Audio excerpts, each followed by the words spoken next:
नमस्कार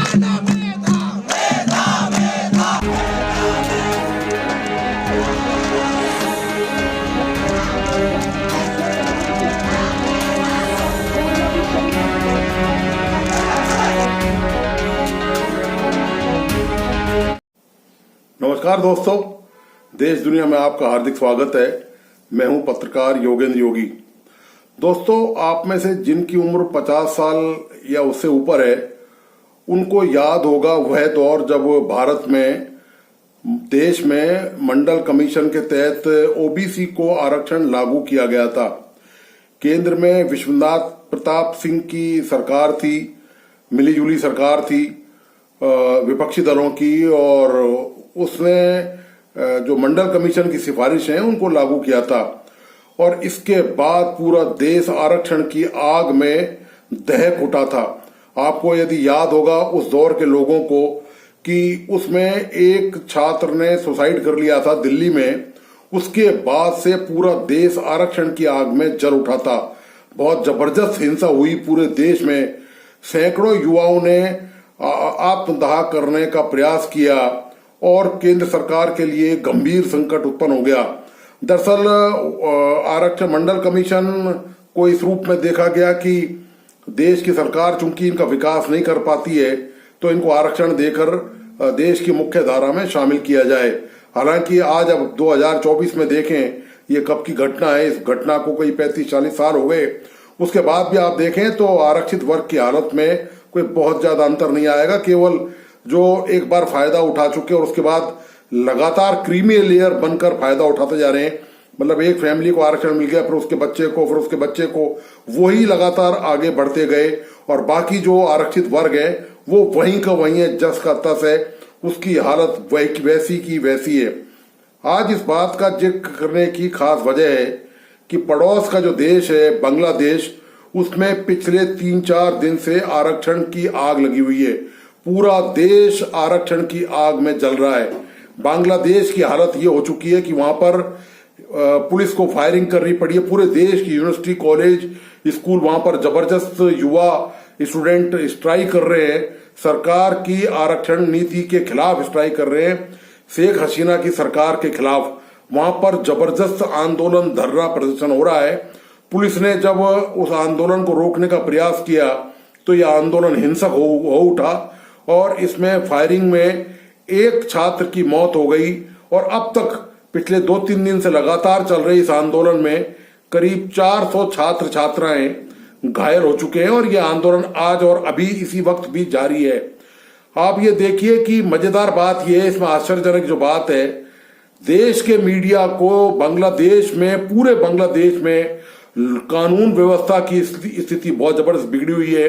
जबरदस्त हड़ताल हो रही है, धरना प्रदर्शन हो रही है, पूरा बांग्लादेश का जनजीवन ठप पड़ा हुआ है। और भारत का जो खिचड़ी खाने वाला, हाथी की खिचड़ी खाने वाला मीडिया है, उसको इस बात की कोई चिंता फिक्र नहीं है।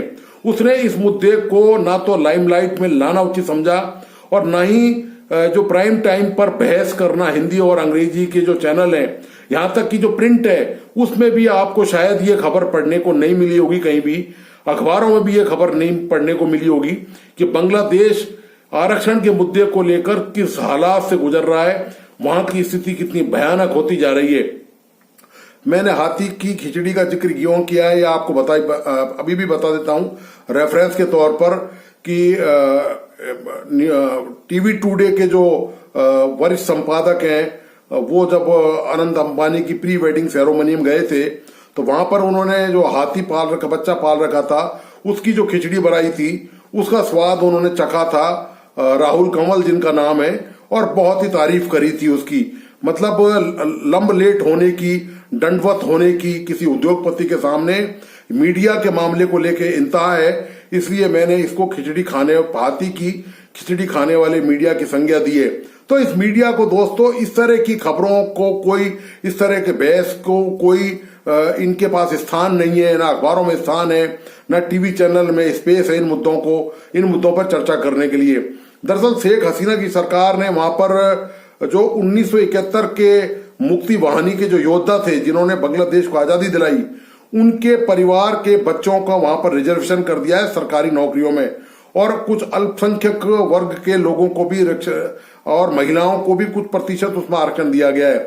सुप्रीम कोर्ट ने इस मामले में आरक्षण की जो सरकार की नीति है बांग्लादेश शेख हसीना सरकार की, उस पर स्टे लगा दिया सुप्रीम कोर्ट ने। तो शेख हसीना सरकार ने उस पर पलट के बयान दिया कि वे सुप्रीम कोर्ट के इस स्टे को नहीं मानेंगी और वे आरक्षण लागू करके रहेंगी।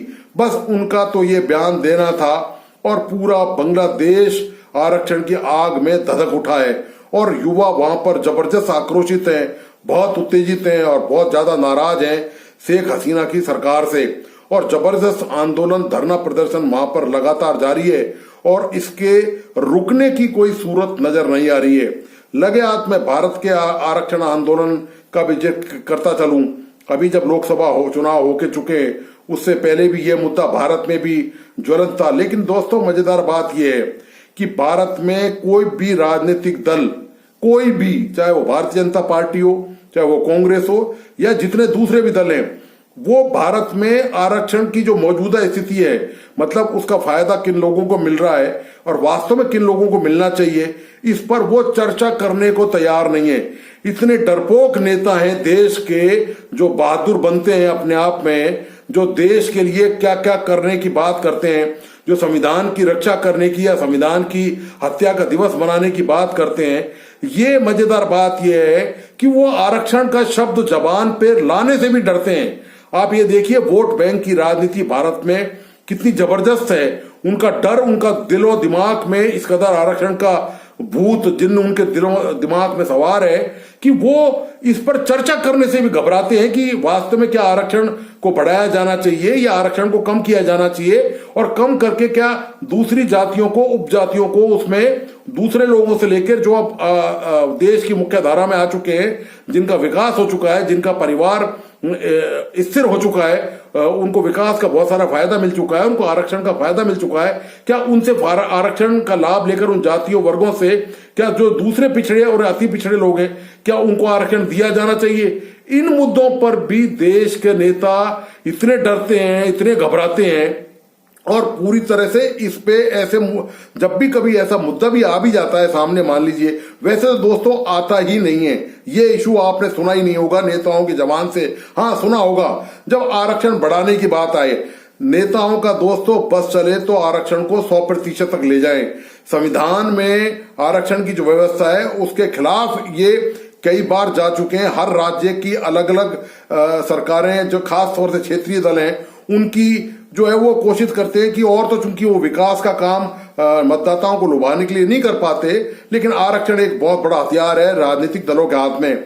सुप्रीम कोर्ट ने चूंकि एक कैप लगा रखी है, उसके बावजूद भी विधानसभाओं में उसका प्रस्ताव पारित किया गया है। कई राज्यों ने इस मामले में किया है ये काम, और यही नहीं, हरियाणा की सरकार ने, तो आपको याद होगा भारतीय जनता पार्टी की सरकार है, वहां पर प्राइवेट सेक्टर में भी आरक्षण लागू करने का प्रस्ताव विधानसभा में पास कर दिया था।